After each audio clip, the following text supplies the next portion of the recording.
At dahil nagutom kami sa aming nilakad, so ayan, napadaan kami sa Popeyes. Ayun, isa naman tong food trip ang gagawin natin for today's video. Ayan guys, sobrang sarap naman ito dito sa Popeyes. Paminsan-minsan lang naman kami dito kumain pero sobrang sarap guys. So ayan, tara, let's go! What's up guys? Ayan, good morning, good afternoon at good evening. Sunsaman tayo naroon. Ayan, for today's video. Ayan, kamusta kayo dyan mga kasangsang? Ayan, naglalakad nga tayo kasi ayan, may biglaan nagkaya ng kasama natin dito. Ay magpunta nga daw kami sa Madinat Said at may lalakarin siya at nagpasama siya. Ayan, shoutout kay Bruglio. So ayan guys, nagpunta nga kami sa Madinat Said Shopping Center. Dito daw kami magkikita sa Itisalat area. So ayan guys, inikot-ikot ko nga siya kung saan siya napunta. Hinahanap ko, agoy, saan kaya siya? Ayan, ito yung mga tindahan dito sa Madinat Shopping Center. So ayan guys, nakita ko na pumila pala siya sa ATM machine kasi may naayos siyang account niya sa kanyang card sa kanyang ATM. So ayan, sinamahan ko siya kasi manlilibre daw siya. Agoy! So ayan, gutom pa naman ako dyan kasi di pa ako nag-dinner. So ayan, may nabang-abangan na natin dyan sa katayo dyan sa gilid. So ayan, habang naman natapos kami, ay umikot-ikot kami guys habang may oras pa. Di pa gutom, umikot kami dyan sa mga cellphone accessories. Kung may magustuhan, wala namang pambili. Agoy! So ayan na, actually ka naghanap ako ng stand sa pagbablog natin. So after that, ayun na guys.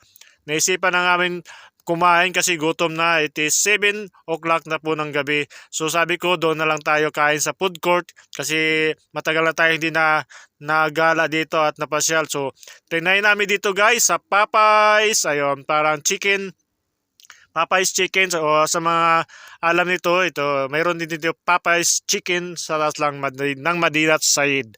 So ayan, nag-order na nga kami guys. As usual, pag Pilipino, is chicken with rice naman talaga ang order natin dyan.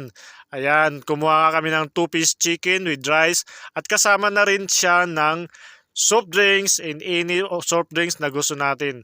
So ayan guys, naka-order na nga tayo guys. Ayan, Popeyes dito sa Madinat Said. So habang inantay namin, ayan! Surprise, andyan na guys. Grabe ga, ang laki ng mga chicken nila. Tapos plus soft drinks, plus sauce. Ayun. Ayan, umpisahan natin ito. Thank you Lord sa lahat ng blessing Lord na binigay mo sa araw-araw ng aming buhay. At i-extend mo rin ito mga blessing Lord sa aming pamilya sa Pilipinas.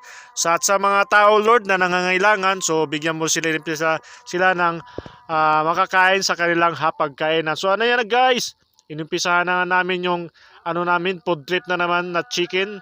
Kasi matagal-tagal na namin hindi napakainan tong Popeyes. Last namin kain is doon pa kami sa Alwada Mall na pasyal. So ayan guys, sobrang laki. Parang na rin, 2-piece chicken joy sa Jollibee. So ayan, na-promote na natin ha. Agoy! Sana may mag-sponsor. So ayan guys, nilantakan na nga natin guys habang usap kami ni Brogio tungkol sa mga buhay-buhay, kung paano kami yumaman. Ayun! Yumaman talaga.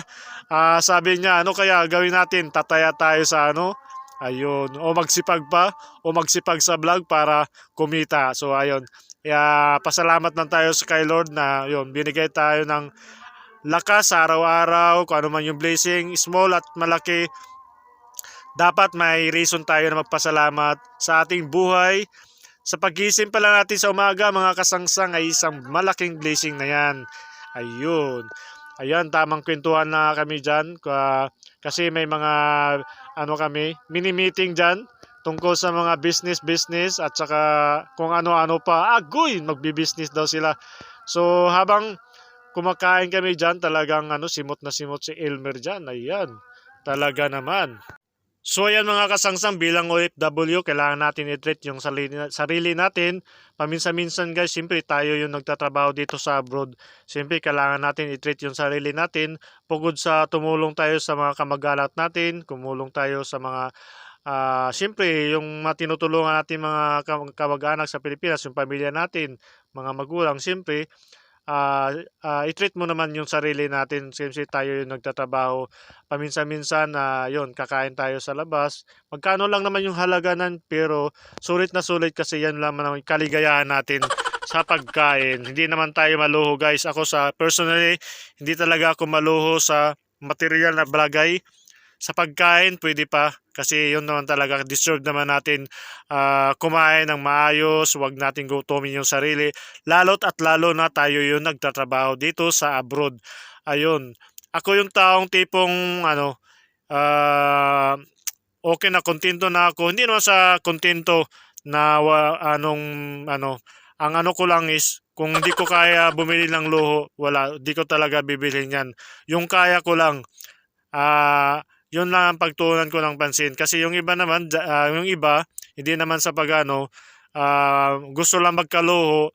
Alam mo na yun, may gusto silang bilhin pero ayun, gagawin at gagawin, makakuha lang ng ganong bagay. Pero sa kanila naman yung guys, hindi naman natin pinipilit o nilalahat. Siyempre may sarili tayong desisyon sa buhay. So ayan, habang naman napalaot naman ang ating kwentuhan dyan, nabusog na nga tayo, halos naubos na ang chicken toys na 2-piece dyan mga kasangsang. Yung isa ko naman kasama, ayan, pasimple lang pero siya pa yung nauna dyan. Natapos, ako talaga sa kainan is laging huli. So ayan, di pa tapos si Kasangsang. So ayan na guys, parang simot na natin. Pero parang nahirapan tayo dyan. Ayan, kaway-kaway daw. Ayan. So after ng 1,000 years, ayan, yan na guys. Ubos na, simot na ang lahat. Ayan guys, patapos na nga tayo. Maraming salamat sa lahat nanood ng ating video. At patuloy nanonood at hindi pa nakapalo guys, like, share, and follow guys for more videos to come. God bless. See you on my next video. Keep safe always. Bye!